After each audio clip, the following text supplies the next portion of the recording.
De retour pour le dernier match de LFL de la soirée et même de la semaine, GameWard contre BDS. BDS qui commence à relever un peu la tête fièrement. Tout à fait, les deux équipes sont en 4-6, donc un match super important parce que là actuellement dans le ranking, dans le classement, c'est très serré. Bon, on a Vita et KC qui sont vraiment largement au-dessus. Après on a 3 poursuivants avec Solari, Eltel, Semicit à égalité. Une petite victoire derrière, on a Gamers Origin et le vainqueur de ce match. Donc encore une fois, un match super important pour les playoffs. Et pour GameWard, il faut se relever très rapidement après la défaite d'hier. Là où du côté de BDS, on veut continuer cette belle chain win qu'ils ont actuellement. Ouais, et il faut pas s'arrêter en si bon chemin. Là où GameWard, eh bien, s'en fait un peu rattraper, hein, eux qui est alors du moins bon, puis du bon, puis du moins bon. Ouais, c'est difficile de savoir véritablement le niveau de GameWard que l'on attendait avec le changement dans la jungle. Vraiment assez dominant sur ce split, pour le moment un petit peu décevant, ça alterne le chaud et le froid, je te rejoins totalement. Donc curieux de voir quel sera leur niveau ici, là où du côté des BDS, notamment Blurzorg, Zico, se sont remis au niveau du spring et du coup ça fonctionne d'un coup beaucoup mieux. Alors, ban Akali, ban Karma.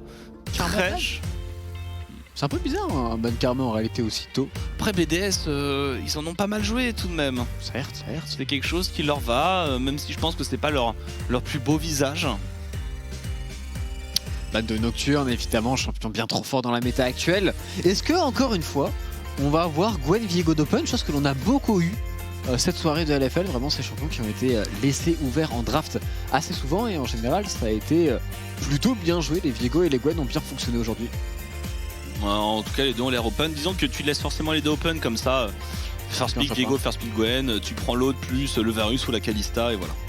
C'est plus ou moins comme ça que ça fonctionne actuellement, le Xao bien évidemment retiré. Et cette Leblanc, la fameuse, qui est de plus en plus dangereuse et que l'on retrouve de plus en plus dans les bans ici. La Leblanc de Toucouille, même s'il n'est pas forcément très connu pour ce pick, il est extrêmement très bon fort pourtant sur le blanc. Oui, je pense qu'il est connu sur ce pick, mais tu sais, les Weavers qui sont arrivés cette année en LFL connaissent beaucoup Toucouille pour Syndra Oriana, moins pour le blanc, et en l'occurrence le blanc est vraiment insane. Il faut remonter un peu dans le passé. Ses meilleurs champions à l'époque c'était le blanc, Harry, il faut le tout savoir, donc on verra si un jour il y aura cette méta pour Toucouille. La Gwen, bien évidemment, c'est le first pick pour les GameWard, très certainement entre les mains de Irrelevant, c'est je pense le joueur qui le joue le mieux du côté GameWard. Et Varus, et on va laisser le Viego profit du Lee Sin. Alors pour Aibo ou pour Blurzorg, ça reste à définir. Ouais, les deux sont capables de le jouer. Blurzorg lui aussi a un très bon Lee Sin dans la ligue et dans la LFL. Moi je pense que Viego n'est pas un champion du tout que Toucouille a envie de pick. Peut-être pour Memento, mais ce serait même un petit peu surprenant, donc on peut se permettre en tout cas de le laisser pour cette rotation pour les BDS là. Alors la réponse, Viego, pas Viego. La musique mais bien. La musique c'est Jam.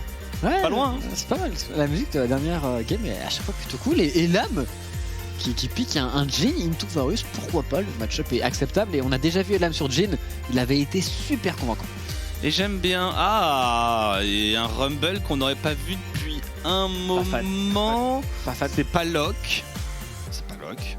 Ça peut se transformer en Diana par exemple, et ce sera Locke. C'est pas mauvais non plus. C'était archi dominant il y a un patch. Ah ouais, mais après le nerf est gros, donc tu peux plus stacker ta barre tout simplement en early game avec le Z. T'as moins de speed dessus, donc tes clears sont moins rapides. Tu te déplaces moins rapidement tout simplement sur la carte. Dans un teamfight go-in où va y avoir une Gwen, va y avoir peut-être un set quelque chose comme ça, on met tout le monde appuie sur R, le Jhin appuie sur R et on ferme les yeux et on roule. Alors oui, mais non, parce que là actuellement ça manque quand même de setup et en fait la paire Gwen Rumble pour moi ne va pas ensemble. Et c'est pour ça que j'aime vraiment pas ce Rumble. S'il y avait eu genre Rumble 7, on a une autre discussion. Mais Rumble Gwen, je suis un peu moins fan. La Rihanna par contre de Xico qui va être lock directement, c'est sûrement son meilleur champion. Alors, deuxième phase de ban, forcément on prend Rihanna, on va dégager le Lucian de l'équation. Toujours une Syndra prenable pour Toucouille, après Syndra Rumble. Si tu fais Syndra Rumble Gwen, il y a un terrible. Ouais, c'est terrible. Que Toucouille joue, vu qu'il y a le ban de Lucian, est-ce que Toucouille a vraiment d'autres AD qu'il joue? Tristana, très bien vu, très bien. Je sais. Impressionnant. Et Tristana qui retire, bravo à toi. Mais ils l'ont vu aussi. Si je l'ai vu, ils l'ont vu. Oui, encore heureux. Sinon on aurait un très gros problème. Sinon on serait allé taper à la porte de coach Dinep, on lui aurait dit bon frérot. Un peu d'effort. Ils ont ban le 7, on pourrait ban aussi le Renekton qui j'imagine peut être un match-up correct pour cette Gwen. On pourrait aussi ban d'ailleurs le Viego qui est encore et toujours open dans cette draft. Et ce sera un ban du Renekton plutôt. Ça peut complètement réintroduire Oviedo, ce qui serait un match parfaitement honorable, on l'a vu contre une Gwen. Je pense que c'est la meilleure solution. Après, est-ce que Aibo le joue véritablement? On sait que c'est un très gros joueur de Renekton 7, de Gnar aussi. Ah, c'est son style. Aibo, des duellistes qui doivent casser la figure de l'adversaire. On est dans le thème. Tu m'aurais dit, est-ce qu'il s'est joué le dernier tank à la mode? Je t'aurais dit peut-être pas. De toute façon, avec l'expérience qu'il a, je pense qu'il peut absolument tout jouer, mais c'est vrai qu'il aime particulièrement ce duel. Et de toute façon, tous les top laners, en réalité, aiment particulièrement le duel. Pic de Leona en blind pour Erdot. Il y a par exemple un Braum qui pourrait être un problème, même si bon, Braum Jhin, ça laisse un petit peu à désirer. Le Galio, récupéré par les Game Wars, qui pourtant n'a pas beaucoup de setup. Hein. Ben ouais, je suis pas... Ah, c'est pas ouf. Hein. Je suis pas cool. Ah, il est là le setup. Attends, est-ce que c'est pas... Ah ok, c'est bon. Tout s'explique. C'était le Rumble Mid. C'est Rumble Mid. C'est Rumble Mid. Pour tout couille. Oui. Rumble Mid contre Orianna, c'est pas si facile que ça. Je pense que Orianna est avant de tuer Rumble. En fait, je pense que... Alors, quand il y a un blue buff, c'est pour Orianna très certainement, mais je sais que j'en avais parlé avec Toux déjà à l'époque, quand Rumble était un petit peu joué sur la mid lane. Et avec les shields, normalement, le Rumble est capable de tenir assez bien. Et le Dr Mundo, pour Aibo, récupérer sa top lane. Alors, le Mundo... Bah, du coup, c'était joué le dernier tank à la mode. Hein. Oui. Belle analyse de ta part. Voilà, je suis présent. Et du coup, Mundo Gwen, match-up assez inédit, pareil, Rumble Orianna très surprenant. Et ce Jarvan, pour Mento, vraiment une draft très particulière du côté des Game Ward. Curieux de voir ce que cela va donner. Et c'est véridique que pour un Varus et une Orianna, jouer contre Galio Jarvan, Rumble. Ouais, c'est. Bah, le combo pour le coup, Cataclysme, plus Éradication, plus Ulti Galio. Normalement, il y a de quoi faire quelque chose. Le tout dans la zone d'Irrelevant, on rigole. Hein, honnêtement, c'est une belle draft. Pareil, si le Dr Mundo n'a pas de flash, Jarvan peut jouer l'ultimate et l'ignorer pendant tout le teamfight. Enfin, ce Jarvan est vraiment bien draft en réalité. Par contre, si l'early game foire, si le Mundo s'échappe en termes de kill, en termes de gold, à part la Gwen, qui va lui faire du DPS, je sais pas. Un Rumble Liandry. Non, ça n'existe pas. je suis totalement d'accord avec toi. Il va falloir hard snowball cette game parce que c'est vrai qu'en late game, aller chercher la composition des PDS, ça va être compliqué. Impossible. Il y a une Orianna en plus qui va être très problématique. Après, bon, s'ils arrivent à one-shot les carries, ils auront tout de même des solutions à voir ce que les Game Wars nous ont préparé. Pour aller chercher les carries quand t'as le Mundo qui va zoner à 20 mètres devant. Surtout que le problème de Mundo, c'est que c'est pas seulement un champion qui zone, c'est un champion qui tue les gens aussi. Ouais, ça fait beaucoup de choses. En tout cas, les joueurs sont prêts, sont rentrés dans la game. La dernière partie de la soirée, même de la semaine concernant la LFL. Game Ward contre BDS. On rentre dedans tout de suite.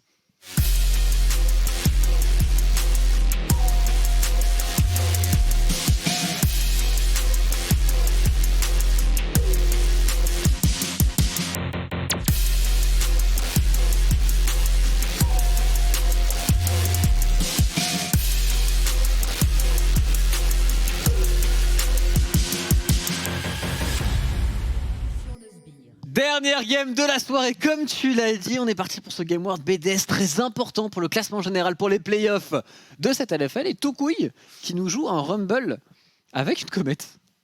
Alors, je pense que c'est bien. Du push et du push. Ah, du poke et du poke surtout, parce que bon, le push à la comète. Le push à la comète. c'est pas forcément le. Quand la comète elle s'écrase sur la vague. Non, ah, c'est la dernière game, on peut se permettre de rigoler un peu plus. Et Irrelevant, qui intelligemment ce coup-ci jouera pas Ghost, mais jouera avec un Ignite contre Mundo. C'est totalement légitime. Oui. Mais je suis pas un grand fan de la Gwen Ghost. Attends, j'en sais rien. Faudrait que j'en parle avec les top laners, faudrait que j'en vois plus en solo queue. Je sais que Odo Amné du côté du LEC le fait, et je suis un gigantesque fan de l'homme, mais j'y arrive pas. Écoute, je n'ai pas un avis assez prononcé sur la question. Forcément. Frérot, tu es cringe. Memento qui commence à red buff, pull par sa botlane, pareil, start red buff, pull par son top laner du côté de Blurzor. On va avoir des clears qui vont se croiser. Et ça fait plaisir de voir des Lee Sin, des Jarvan dans la jungle. Des champions un peu plus gankers, on passe un petit peu cette époque de full farming avec Udyr et Karim qui me hantent encore. Ah ouais, on est remonté aussi un petit peu dans le temps avec ces deux pics. Hein. C'est limite une autre époque de League of Legends dans la jungle. Mais voilà, effectivement, ça fait plaisir. Un peu de changement. Pouf, Alors, le c'est pas premier normal. trade au niveau 1, il s'est passé des choses. Alors c'est vraiment pas normal que les Game Ward dominent à ce point-là. Je pense Oh. que Elam fait un énorme boulot sur cette phase de lane. Il a pick Jhin contre Varus et il avait l'air de très bien connaître son match-up. Ouais, et là on va pouvoir crash une belle vague. En plus on peut deny a priori Oh, un peu. dommage. Oh dommage. On aurait pu cancel. Par contre il va perdre tellement Alors, lourd non. là-dessus, non? Non, parce qu'il y a une wave qui arrive et je pense que c'est freeze. Et du coup, heureusement que son back est passé. Si son back était pas passé, c'était open. Mais là, J-Link, qui d'ailleurs a même pas régène tous ses HP, qui est directement reparti, il va sûrement perdre genre 2 mêlées. Ce qui est pas cher payé au vu du niveau 1 catastrophique que BDS a fait. Après ça veut aussi dire que tu auras tous tes passages de niveau après ton adversaire. Donc là ta lane tu la gagnes pas avant un bout de temps. Hein. C'est déjà une énorme différence qui a été créée par le duo Game Ward sur la bot lane, mais Memento qui va venir à bout de son blue buff. Si on veut shutdown un Mundo, en général ça se fait en early game. Je suis curieux de savoir si on va essayer de le dive ou de le déranger du côté des Game Ward. On se dirige vers la mid lane. C'est vrai qu'il y a aussi des choses à faire sur Orianna. Un roaming en plus du Galio, ça va être dur. Hein. Chico, il est sous sa tour, mais est-ce qu'on peut jouer le double carapateur vu la grosse prio qu'on a sur le top side? C'est très bien ce que fait Memento, de pas accepter un trade de Carap, mais de jouer les deux. La très belle ward ici de Prime qui prend l'information sur Blurzor. La ward aussi de Blurzor pour se couvrir devrait lui sauver la vie ici. Il voit évidemment l'invade. Il va être obligé de reculer, il joue très bien le coup. Memento va pouvoir récupérer par contre le carapateur gratuitement. C'est important, il pourra pas faire de rotation pour aller chercher le deuxième. Même le Gromp peut avoir l'air dangereux là côté Blurzor. Et on perd un peu de temps, attention à ce face shake, un peu loin, de taunt, on va très loin effectivement. Le rappel mortel, Prime obligé de flash out et le combo, double bump de ce Jarvan. Erdot va devoir partir. Attention à Jinx même qui fait pas mal de dégâts avec son Varus ici. Elam forcé de reculer. La flèche. Il essaie de dodge le flash in aussi de Erdot directement sur Elam forcé au flash out. Qui doit s'en aller mêler tout seul dans la jungle. Le Q-spell de Blurzor qui connecte. C'est le first blood pour les BDS. Et c'est Chico qui décale en premier. Memento, extrêmement low, qui va devoir flash out. C'est ce qu'il a un combo pour s'en sortir. L'auto-attaque, il a pas les dégâts. Le Q-spell de J-Link qui ne snipe pas du bon côté. Une chance sur deux. Une chance sur deux, il a pris le mauvais côté. Mais cette invade qui finit en eau de boudin du côté des Game Ward. On va devoir. Mais oui, tu connais pas cette expression? Je connais malheureusement. T'es peut-être 30 ans trop jeune. Non, mais c'est plutôt toi qui es 30 ans trop vieux, je pense, mon cher Noah. Mais très bien, il y a Eleven ici qui va pouvoir trouver un beau freeze to wave parce que le canon est toujours en vie et Aibo est en difficulté sur la top lane. Il va falloir son jungler et ça tombe bien. Blurzor est dans les parages. Ça les remet tellement bien, ça, BDS.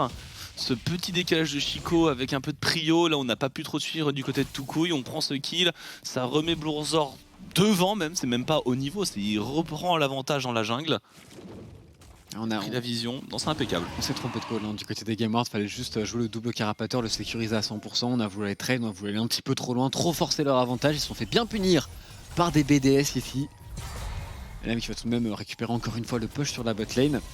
Et maintenant, pour les Game Ward, on va voir comment ils vont jouer autour de Toucouille qui va bientôt passer niveau 6 et qui, on le sait, a envie de déclencher des plays très tôt avec son Rumble Mid. Ouais, complètement. Puis même, on a ces combos teamfight qui sont absolument gigantesques côté Game Ward.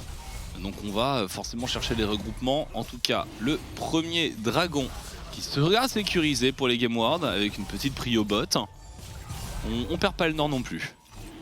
Ouais, c'est bien joué de leur part, Dragon des montagnes pour eux. Pas forcément le meilleur récupéré très tôt dans la partie. Blurzor qui pendant ce temps-là, bien évidemment, va faire main basse comme topside. De même TP, cette petite TP, est-ce qu'on peut la punir? Il a aucune vision, il n'y a aucun warding. On n'a pas beaucoup d'informations côté Game Ward dans la jungle en profondeur. Le all-in directement le flash out de Aibo ici. Les dégâts de Gwen sont illégaux.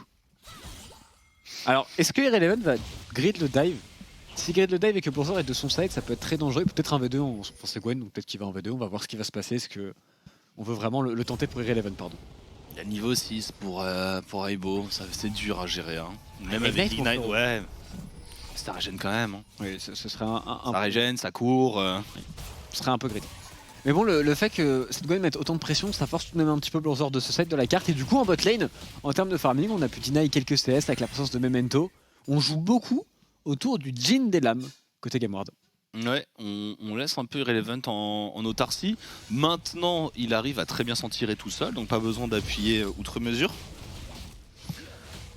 Et c'est surtout un peu, il y a Chico sans flash au mid. Normalement, t'es un Jarvan, tu cherches. Alors oui, Mais là c'est un Jarvan niveau 4 et 7 minutes, donc c'est un Jarvan très triste. Il est extrêmement triste. Il est sad, tout à fait. Ça va être compliqué pour lui parce que son niveau 6 évidemment il peut pas faire grand chose, lui non plus n'a pas de flash, il récupère son red buff actuellement et vient de passer à peine son niveau 5.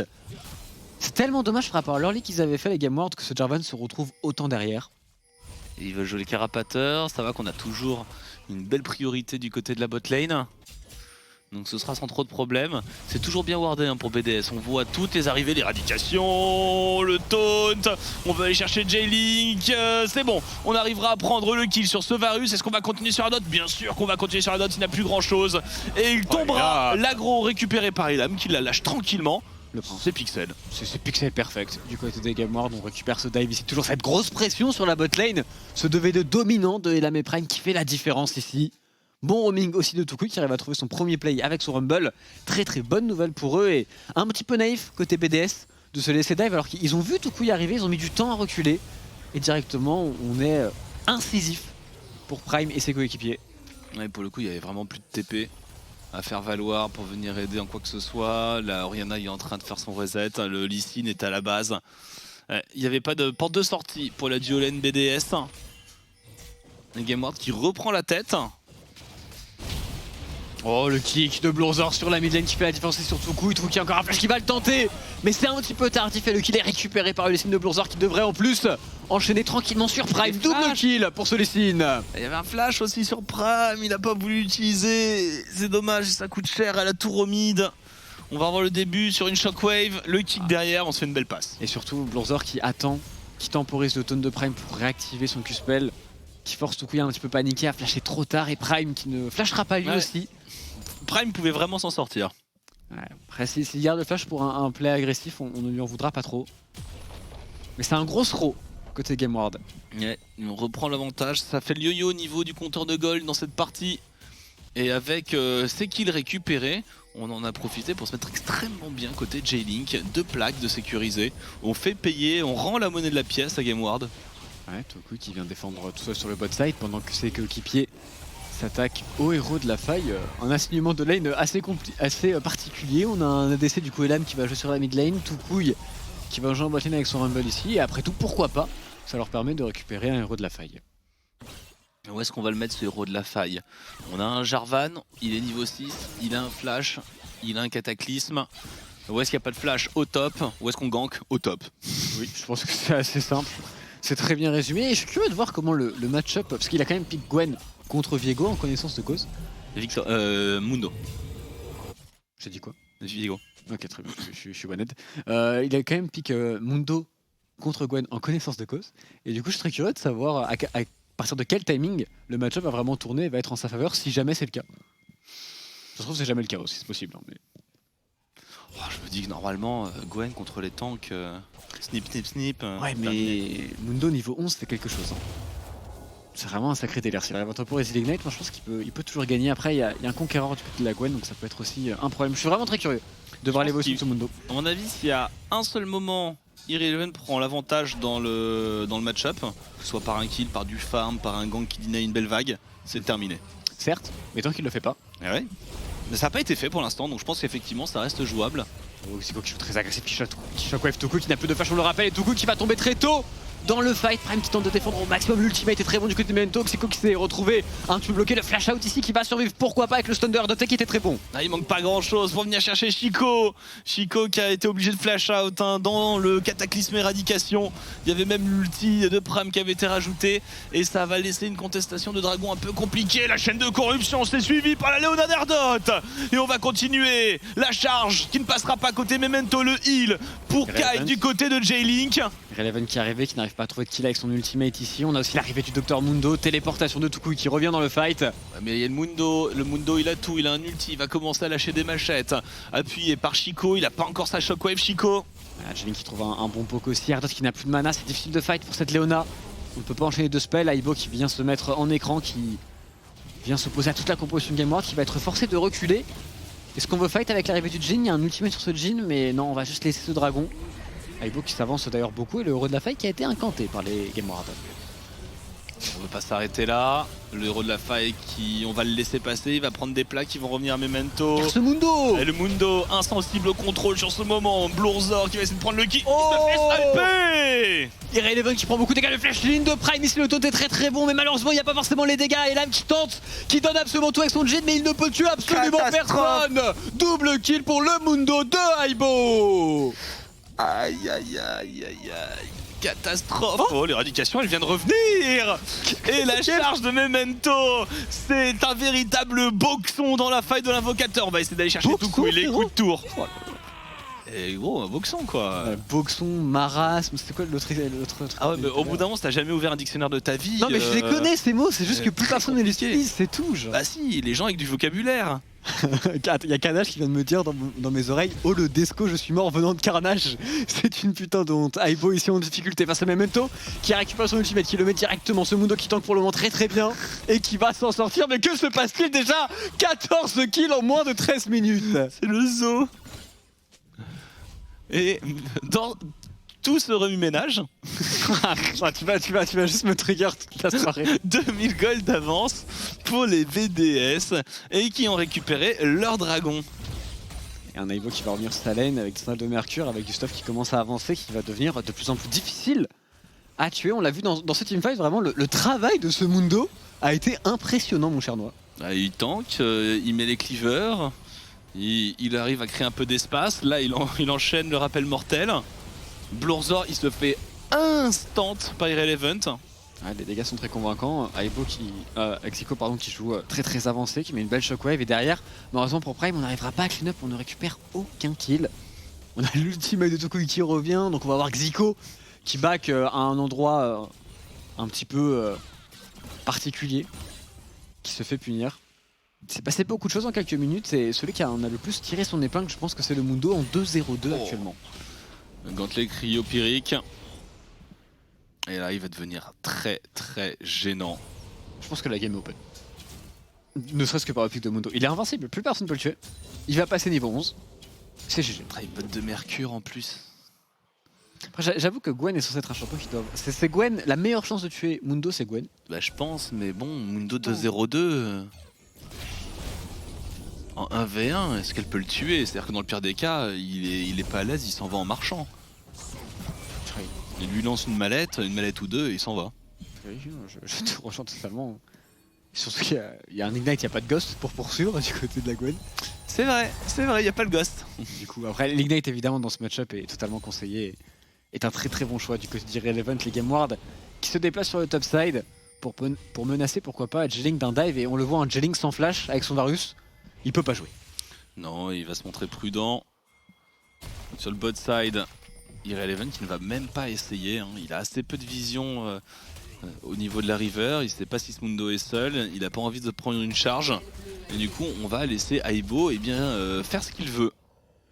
Technique celle-là. Technique. Prime qui met de la pression, qui reste dans le fog. Memento par contre qui est vu, ça pourrait être une catastrophe, mais on décide de ne pas contester pour les VDS. On préfère attendre l'arrivée, le roaming de ce Mundo sur la mid lane. C'est parti pour Chico, le flash out de Chico, le Galio qui va arriver au milieu de rien, la shockwave de punition, Memento décapité, par contre la Tukui qui rentre dans la mêlée qui fait beaucoup de dégâts, et Elam juste derrière, ça manque un tout petit peu, la Gwen qui arrive, qui est kick par Blourzor, Blourzor tombera, c'est du 1 pour 1, est-ce qu'on peut aller plus loin? On devrait peut-être pas y aller, et on arrive à trouver Erdot, à l'amener sous la tour. Les dégâts de J-Link sont très très bons, la flash fait pas mal de dégâts, on s'en sort pour Erdot et Irrelevant n'a plus de zone actuellement, encore ce Varus qui fait beaucoup de dégâts, qui force le respect du côté des gamers qui vont devoir reset ici. Le all-in sur Xico alors qu'il y avait le flash reste un petit peu questionnable pour les gamers. Ah oui, et puis on n'a pas attendu, hein. Prime, il n'a pas attendu de savoir si la Orianna restait ou pas, il a directement déclenché les hostilités, mais il faut timer les flashs ou alors les stopwatch aussi, ça peut être utile, hein, parce qu'elle vient d'arriver sur Chico. Ouais, elle va être très très importante celle-ci. Ah, il faut encore une fois, hein, le roi dans ses escarmouches qui s'en sort très très bien. On a vu tout de même un très bon travail de Irrelevant sur le side. 20 secondes avant le prochain dragon, un dragon d'ailleurs extrêmement important pour les deux compositions, mais surtout pour la composition Game Ward, puisque de la CDR sur des ultimates de Rumble, de Jarvan, même de Jhin et de Galio, c'est absolument tout ce qu'on veut dans la composition. Ils jouent que sur leur combo d'ulti de toute façon. Vous savez, tous se jouent là-dessus, toute leur compo. Si c'est raté, il faut reculer, il faut disengage. Donc oui, il faut se mobiliser pour ce dragon. Mais on a un petit temps de retard, faut repush un peu les waves, on n'a pas la prio mid. Et ça va être pull par les BDS. Alors, ce coup-ci, Zico, il y a une stopwatch certes, mais il n'y a plus de flash. On va voir ce que l'on décide de faire du côté des Game Wars. L'ultimate de Prime qui met beaucoup de temps à revenir. On n'aura pas cet atout pour ce prochain fight. Par contre, la vision, elle est bien récupérée. Il y a un très bon travail qui est fait par les GW. On va zoner un peu, supprimer la pink. Irreleven très bien positionné en flanc avec sa Gwen. Il n'y a pas de flash sur Chico, il y a la stopwatch. Est-ce qu'ils ont regardé? Est-ce qu'ils ont regardé? Oh, Blourzor. Taunt. Oh, Memento, c'est parti, Memento, l'éradication, Memento, désintégré, mais oui, mais on sacrifie pour ça, l'éruption solaire est magnifique sur Elam qui n'a pas de flash. C'est un échec total et absolu, ce teamfight des Game Wars. Et Aibo pendant ce temps-là qui se permet de chase très très loin entre les deux tourelles mid lane. Qui va se permettre aussi un petit peu de taunt. Non, il va aller chercher Toku, il semblerait Aibo qui fait vraiment ce qu'il veut dans cette game en effet. Toku sur le Gromp qui va le récupérer. Passage, Elam, on l'a pas notifié plutôt, il récupère le Gromp en plus. Il est infernal. Attends, mais il a pas le dive quand même. Non, il peut pas. Bon, il y a des limites. Mais le fait que Elam n'ait pas de cleanse contre Leona, contre Varus, il se fait pas mal punir en teamfight et c'est peut-être une petite erreur de choix de summoner ici. C'est ballsy. Je pense que c'est honteux. Parce que vraiment, là, dans le teamfight, on va le revoir. Ouais. Alors déjà, Memento va beaucoup trop loin. Il y a une stopwatch, il y a un flash sur J-Link. Mais il peut juste pas, hein. Il peut juste pas faire ça. Il y a tout sur J-Link, l'éradication et voilà, hein. Il se suicide pour une stopwatch. Et derrière, Elam, ultimate de Leona. Il n'y a pas de counterplay. Alors que par contre, le E de Prime en buffer est très bien utilisé et on voit Aibo qui est pas loin de se faire punir, mais qui ouf. Oh là là. Il a l'air de survivre. Il back, mais il a un saut là. Bien protégé par son. Oh mon dieu. Oh, et il va récupérer. Il prend même le camp à son juggler. Sûrement pour avoir les golds nécessaires pour un visage spirituel, j'imagine, en second. Mais il taunte de fou. Il n'y a aucun respect. Il n'y a aucun respect du côté de Aibo. Et oui, ça va probablement être le visage spirituel. Il avait déjà la Kindle Gem et le manteau spectral. Ou il avait pas la Kindle, il vient de l'acheter. En tout cas, il arrive avec une TP, puisqu'il y a un héros de la faille qui était pour le Galio qui vient pour Erdot qui est très très low en point de vie. J-Link qui arrive, qui est un petit peu loin. Erdot qui va se faire récupérer par Eleven déjà. Maintenant. Attention, Elam par contre qui est un petit peu tout seul, qui se fait catch par Blourzor qui va tomber directement pendant ce temps-là dans la mêlée. Aibo qui tank le monde. Les dégâts ne sont pas là, quoique le flash est obligatoire. Il est immortel, à réengage Blourzor. On s'est peut-être laissé fait bait un petit peu, mais non, les flashs sont encore là. Le Mundo, c'est illégal. Il va où il veut. Encore technique celle-là et Aibo véritablement un monstre dans ce match. Quasiment 5 high gold, même complètement d'avance pour les BDS. La tourelle mid lane qui va être récupérée par J-Link. Ce teamfight qui pourtant partait si mal avec Zico qui s'est fait one shot sans pouvoir rien faire. Il a juste mis une stopwatch qui a un petit peu temporisé, mais il n'y a pas eu de shockwave qui est parti. Et pourtant, malgré cela, juste Mundo. Il a temporisé 4 personnes à lui tout seul c'est même pas en courant. Des dégâts en plus. En marchant. Le champion contre la draft Game Ward. Génial, hein. J'adore, je suis un fan. Hein. Ouais, donc via Mundo. Hein. Il est en co-top. Hein. Noah est un fan de Maokai et de Sion, donc à partir de là. Et de Poppy, je crois. J'aime bien aussi. Je suis assez fan de Horn. J'aime beaucoup Zach aussi, hein. Très sympa Zach. Zach, je peux comprendre, c'est marrant. Et quand c'est gros, que ça a des points de vie, que ça a de l'engage et que ça tank, j'aime bien.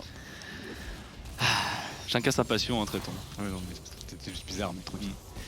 J-Link niveau 12, 2 items. 2 items aussi pour Blourzor qui, en vrai, fait une très très bonne game de Lee Sin. Et les Lee Sin dans la jungle en LFL qui sont à l'honneur actuellement. Qui reviennent de plus en plus. Zico qui récupère la tourelle top lane et qui a 2 niveaux d'avance sur Toucouille. Toucouille qui a pick sur Rumble pour faire la différence dans les games. Ça n'a pas très bien fonctionné. Maintenant, sa game va être très compliquée. Bah surtout quand on voit hein, la front lane, je sais pas comment il va réussir à DPS. La compo Game Ward va commencer à grandement s'affaiblir. Voilà, une route vers la déliquescence. J'étais trop fier de faire ça, t'es relou. Ah, Carnage qui me dit dans mes oreilles, ça veut dire quoi ça par contre? Je l'ai pas. C'est pas une référence. Hein. Non, c'est pas une rêve, c'est juste des mots compliqués. Enfin, des mots compliqués. C'est même pas des mots compliqués, c'est des mots que tout le monde connaît. Mais c'est juste des mots de vieux. C'est comme ça que ça se résume. La langue de Molière, mais Carnage, tais-toi. Je suis déjà surpris qu'ils connaissent l'expression. C'est vrai. Il aurait pu me dire la langue de Mozart, ça m'aurait mis très très Ouais, bien. la langue de Mozart, j'attendais plus ça. Ouais, j'attendais aussi. 1 minute 10 avant le prochain dragon, prochain objectif pour ces deux équipes. Le Mundo qui va prendre le push botlane sans le moindre souci. Et vraiment, depuis son nouveau E, en plus en termes de push de wave, Mundo c'est très convaincant, donc c'est même un split pusher assez intéressant au final. Oui, et tu vas avoir du mal à tuer et à gank même à 2 contre 1. Tu peux courir derrière un Mundo, c'est comme courir derrière un Singed. Généralement. Singed. Ouais, tu dis Singed. Ouais. Singed à. Ouais, Singed, Singed. Ouais, ça, je suis pas si choqué que ça. Et au passage, le build du Jhin qui est très axé sur la létalité, un petit peu surprenant aussi, qui va faire très très mal avec ses dernières balles et qui va faire surtout mal avec l'ultimate et le Z. Mais encore une fois, en plus, avec ce build là de Jhin, pour le Mundo, ça va être infernal. Alors, on se pose la question sur le duel.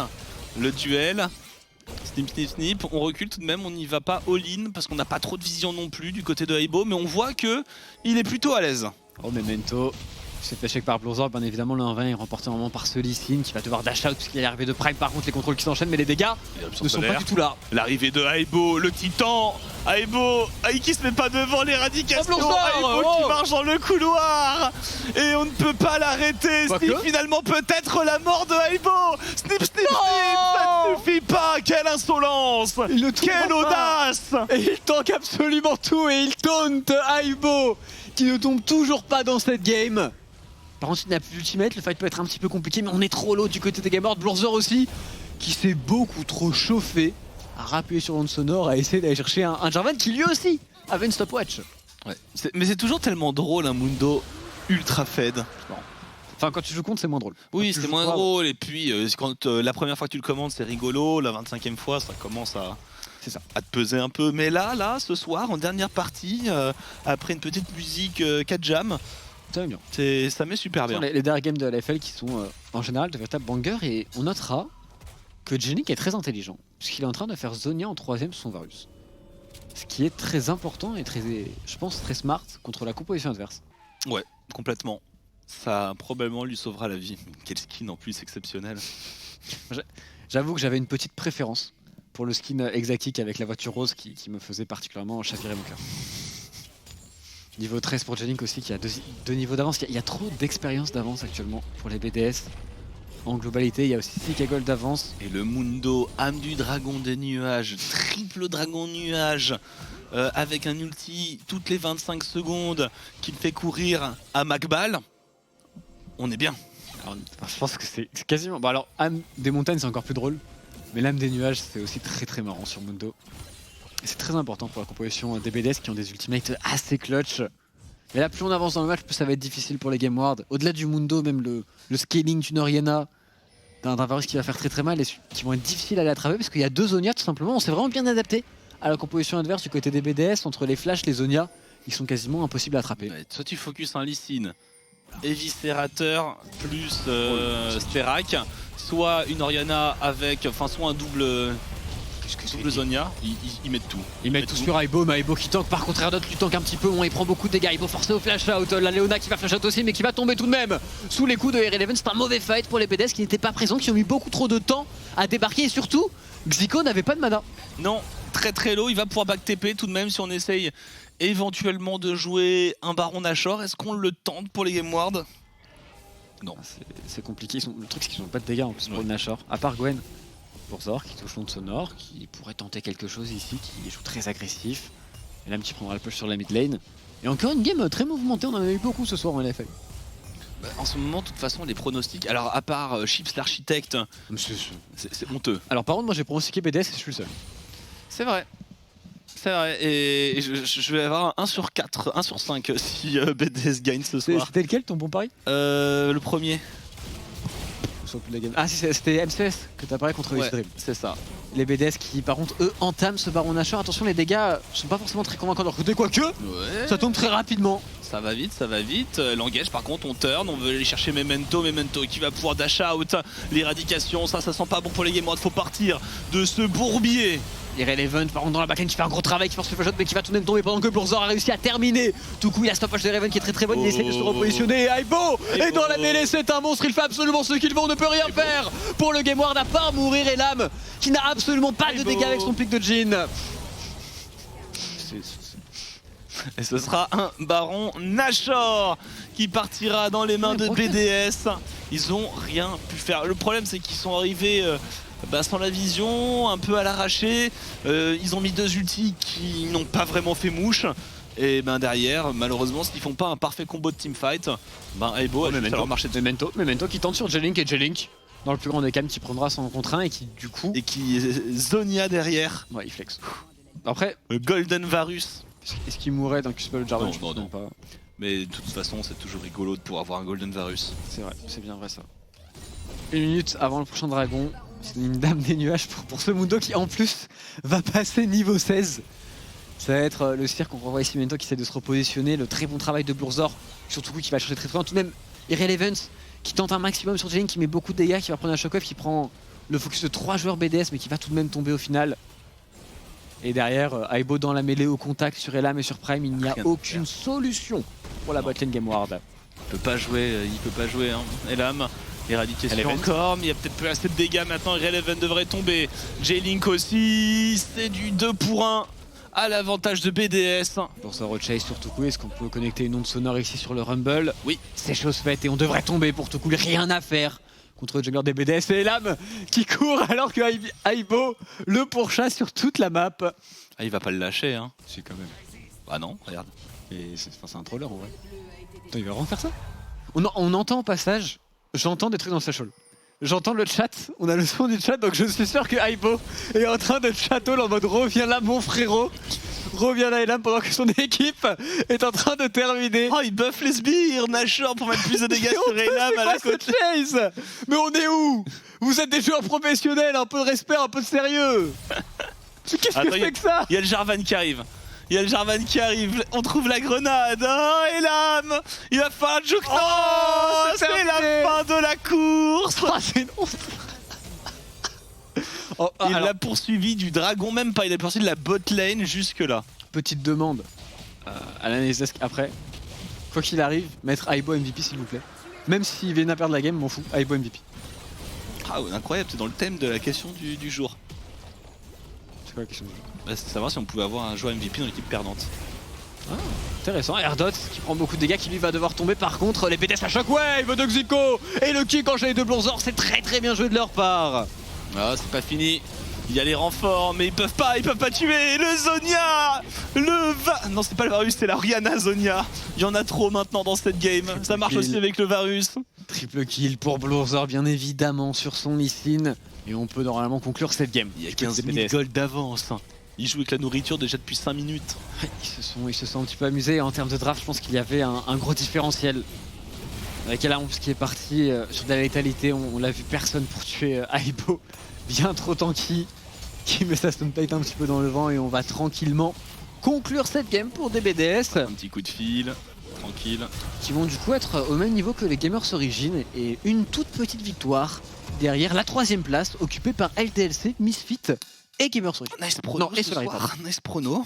On se met double, voire même triple. La LFL en ce moment n'a pas trop de sens et je pense que le LEC ça va être pareil dans les prochains jours. En ce moment il se passe beaucoup de dingueries. Ça bouge beaucoup et en tout cas cette partie vient mettre un terme à notre soirée de LFL. Bien sûr toujours plus de matchs sur OTP, demain la LCK qui continue tous les matins, dimanche compris, et après eh bien LEC et dimanche le JDR Sentinelle.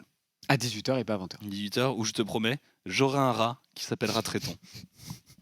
Bon, on voit l'analyse desk, de toute façon c'est à Twix de dire ça, même pas à nous. On va à... on nous dit que l'analyse desk est pas totalement prêt. Donc, non, 100% Carnage est en train de préparer quelque chose, donc je suis très curieux de voir ce que Carnage nous prépare, j'imagine. Il a l'air très fier. Ouais. Juste on nous troll pour la dernière game, fin de soirée, c'est honteux. Fraude. Twix, si tu peux révéler la fraude qui est notre réalisateur, c'est à toi.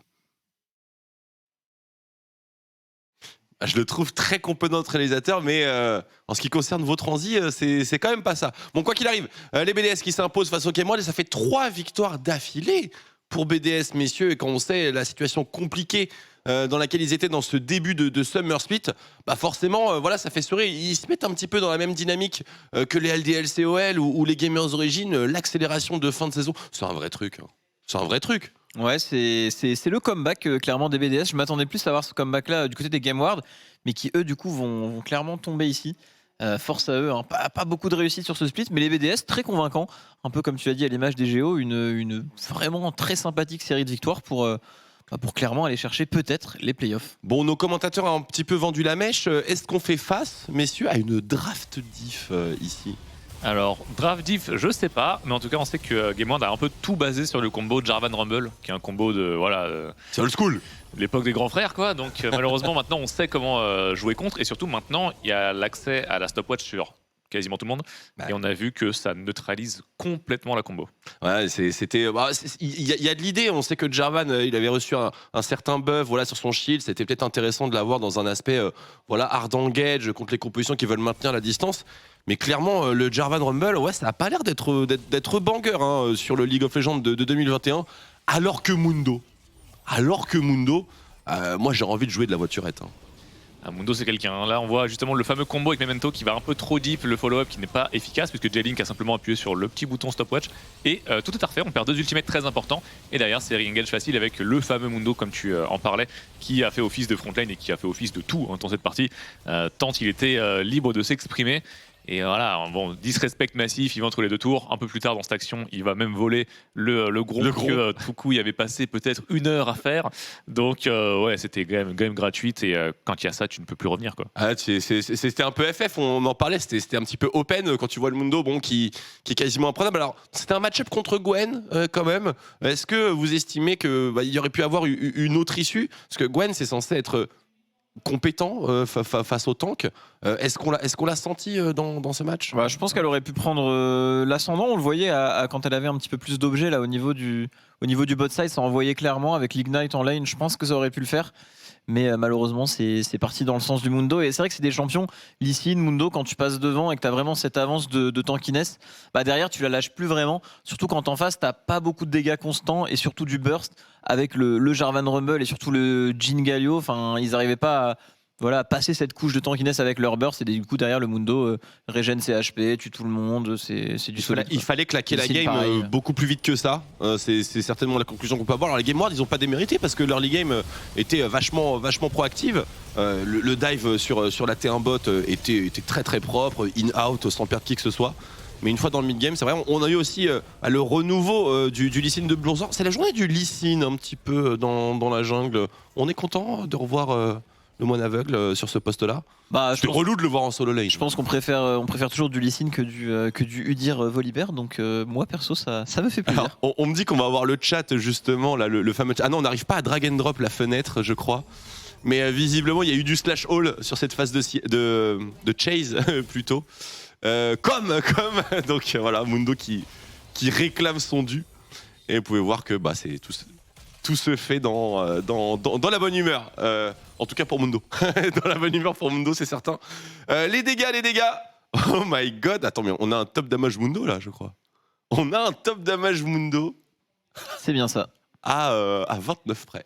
Donc c'est effectivement plutôt exceptionnel. Belle fin de semaine pour les BDS. Hein. Comme je vous l'ai dit, c'est 3 victoires d'affilée pour les BDS et donc les rêves de playoff méritent d'être poursuivis, bien entendu. Ce n'est pas du tout une fin de saison et on sait que inverser la tendance, c'est clairement pas chose aisée, certainement pas dans les matchs retour de LFL. MVP,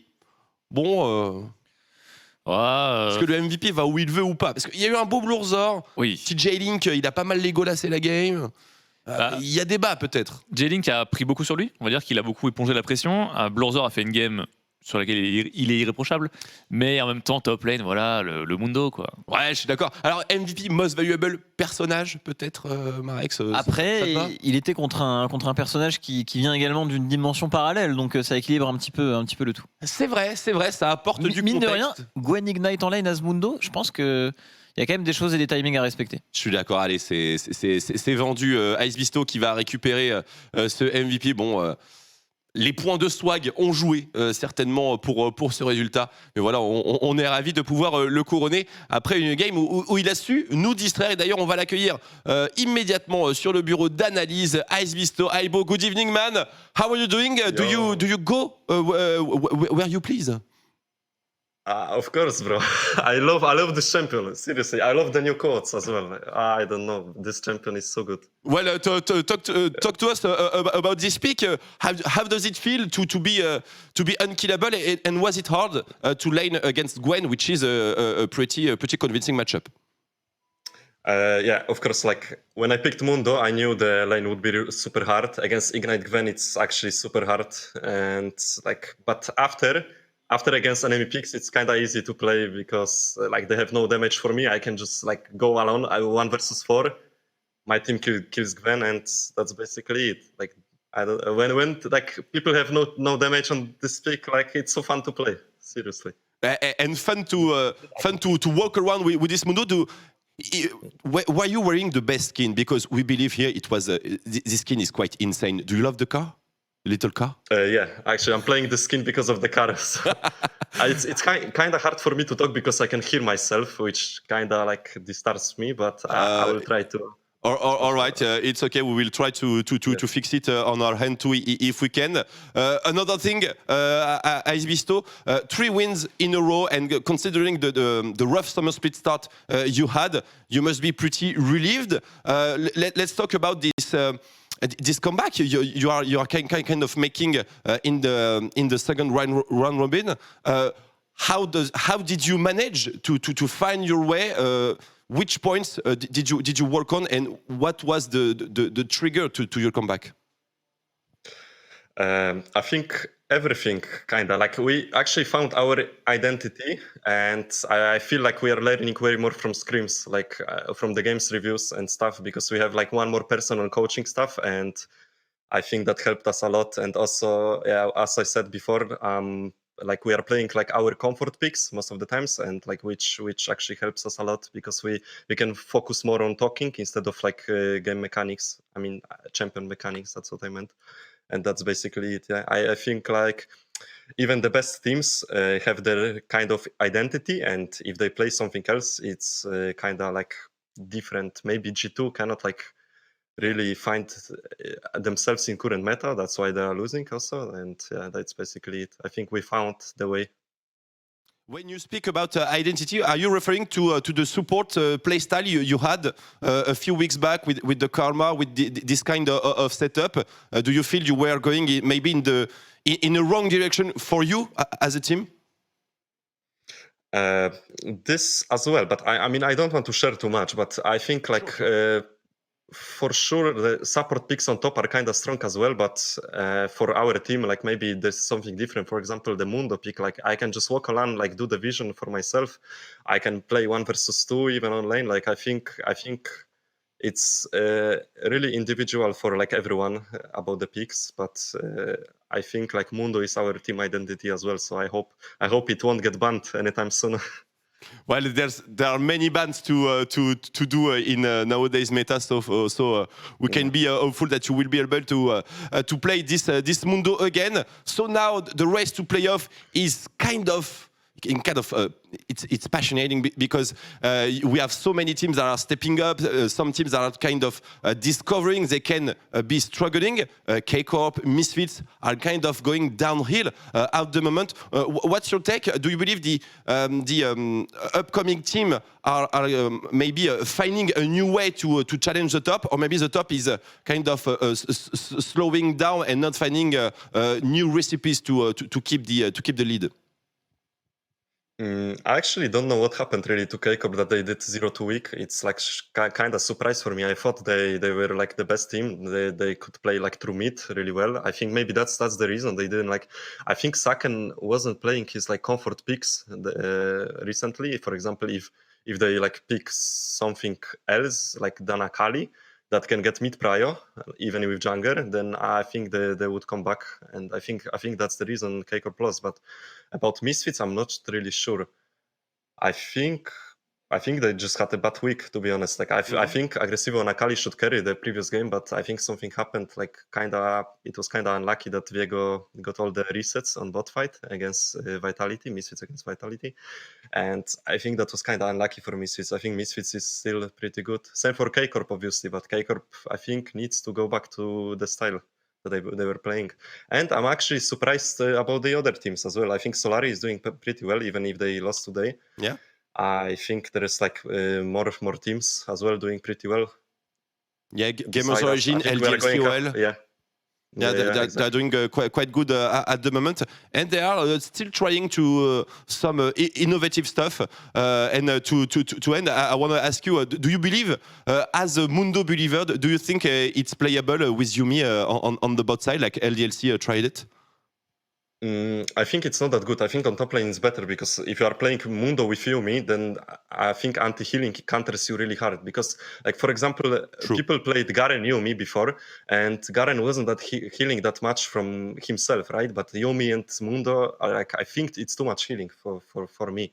But maybe people can make it work. I'm not sure. Like for me, it doesn't work. But all right, that's a good take. Thank you so much, Aibo. Maybe a question on the desk, Marek? Yeah, a small question. Do you feel like that, GG about the game, firstly, do you feel like that there are a lot of teams that are still hiding some pocket picks and draft strategy, for example, for the playoffs or the last match for the playoffs, like the Mundo Yuumi on the bot lane or some Ziggs, some stuff like that, because we feel like there are so many things that are playable right now in the meta, so... Do you feel like that some teams are hiding their game without revealing anything from your side, of course? I think everyone is playing like their best right now. I think it's because the LFL is super close to each other. Like everyone needs to like play their best pick every time. And yeah, that's basically it. I think for us, we are not hiding anything. I can share that.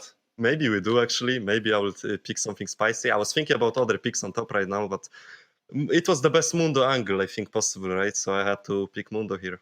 Yes, thanks a lot. Yeah, maybe the team are actually trying to find as fast as possible the next better champs for the meta. The patch are coming very fast, one after each other. So thanks.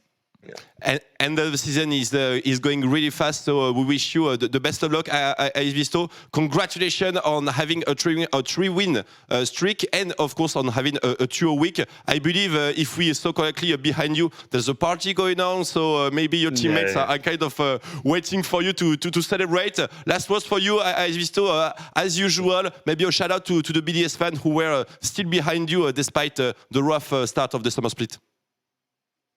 Yeah, it's actually first 2-0 week from us, so I'm kind of disappointed by it. I think the fans are kind of disappointed as well, but I think they believe in us, and I think our organization believes in us as well. We are going to LEC. It's kind of official right now, I think. I think it is. Yeah, it's official. You can go ahead. Yeah. Okay, I got scared for a second. No, it's fine. Yeah. So yeah, I think they believe in us, and yeah, it's the best org I've ever been. Well, there's a bright future coming for BDS, and we also hope for you guys. Thank you so much for the matches, and thank you so much for the interview. Have a good one. Go celebrate a 2 week, the first one of the summer. Must be feeling pretty good right now, so you deserve it. Yeah. Thank you. Yeah, we are going to party hard. Yeah, we can see that. Enjoy, stay safe, of course, and have a good one, Aibo. Thank you, and you too. See you, man. Thank you so much.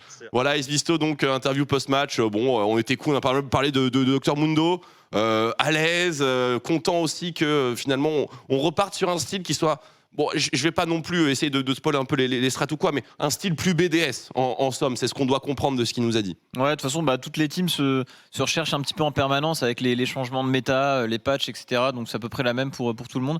Il a dit aussi qu'il sentait pas trop le Mundo Yuumi au niveau de la botlane, parce que ça faisait vraiment counter par l'anti-heal, contrairement à Mundo Top qui lui pouvait aller prendre de la vision, tenir en 1v2, mettre beaucoup de pression. Il a dit que là il le sentait bien, du coup il l'avait pick. Il a aussi à la fin, c'était assez drôle, il a eu peur d'avoir leak quelque chose de massif, mais ça va.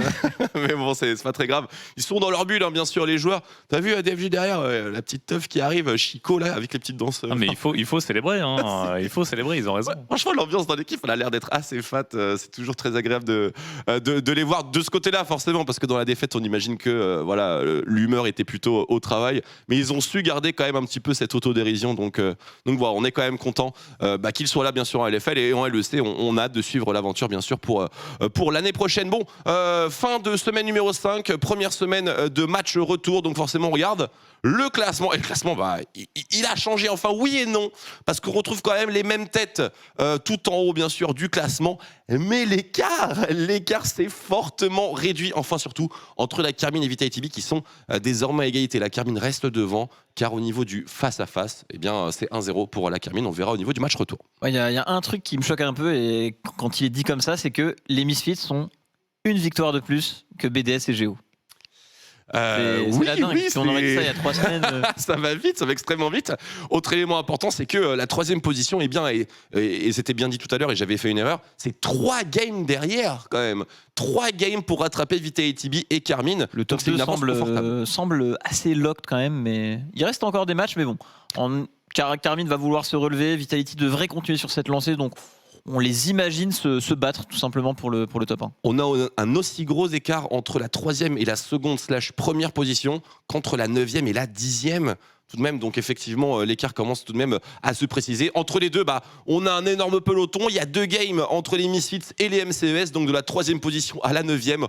Autant vous dire que 3 games, c'est une semaine, voire un peu plus, parce qu'on va avoir une semaine à 3 matchs, une semaine à un match et une autre semaine à 3, voire 4 matchs, dépendamment des tie-breaks. Donc voilà, chaque semaine, le classement peut changer. Une équipe 9e peut arriver 3e. Enfin, c'est la folie, c'est banger, c'est absolument merveilleux. Et la course est loin d'être terminée. Maintenant, on va regarder le massacre des pronostics aujourd'hui. Enfin, peut-être que quelqu'un a trouvé la bonne formule. Oui, c'est lui, c'est l'architecte, l'architecte des pronostics.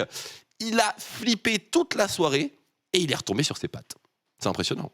Eh bien, après ces semaines, je laisse la première place à Chips. Je suis abattu, mais GG à lui. Sur ces 3 dernières semaines, il a été pixel. Alors, ce qui est très intéressant avec Chips, c'est que quand il décide de flip, il flippe tous les matchs.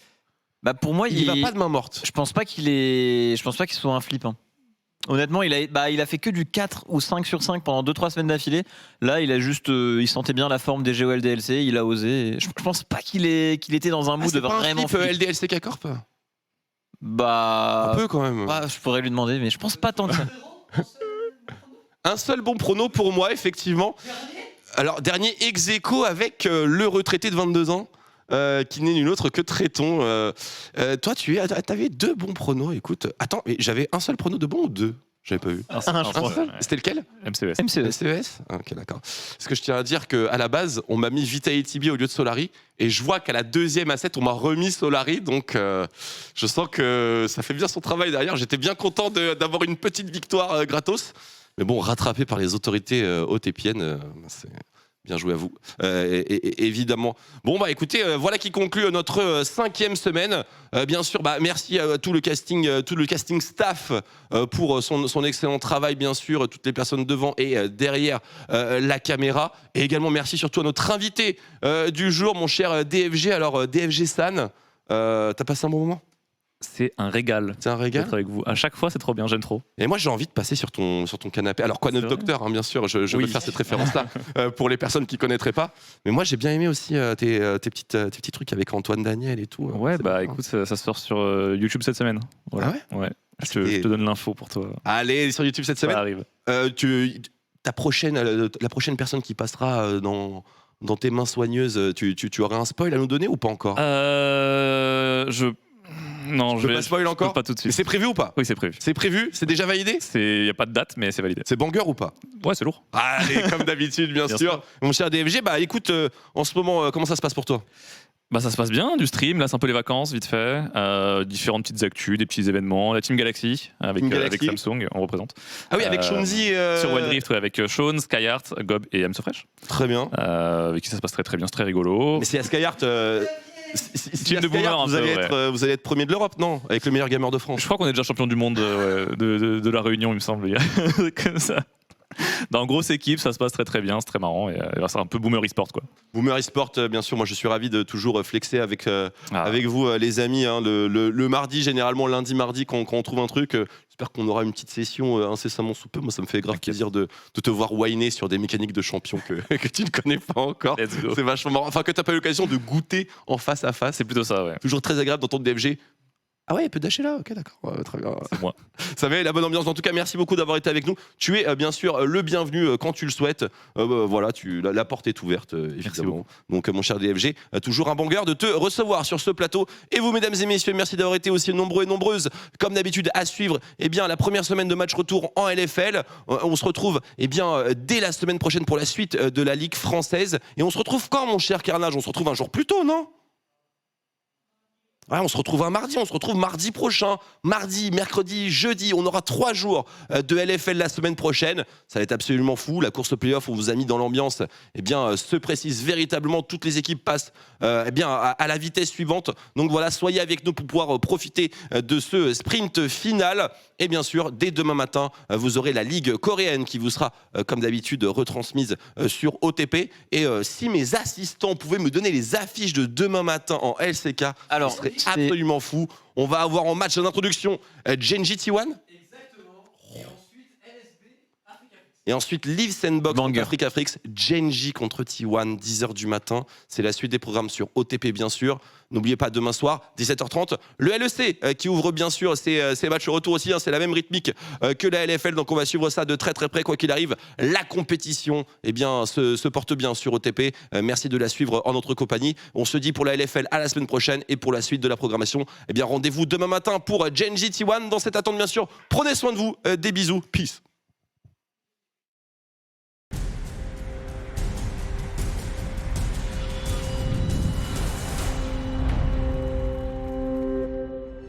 Bonjour à toutes et à tous, l'arrivée de Senna et Lucian sur le jeu, toutes les infos concernant le dernier patch et les théories sur les prochains champions qui pourraient arriver, c'est dans le Mag Wild Rift by Samsung et ça commence tout de suite.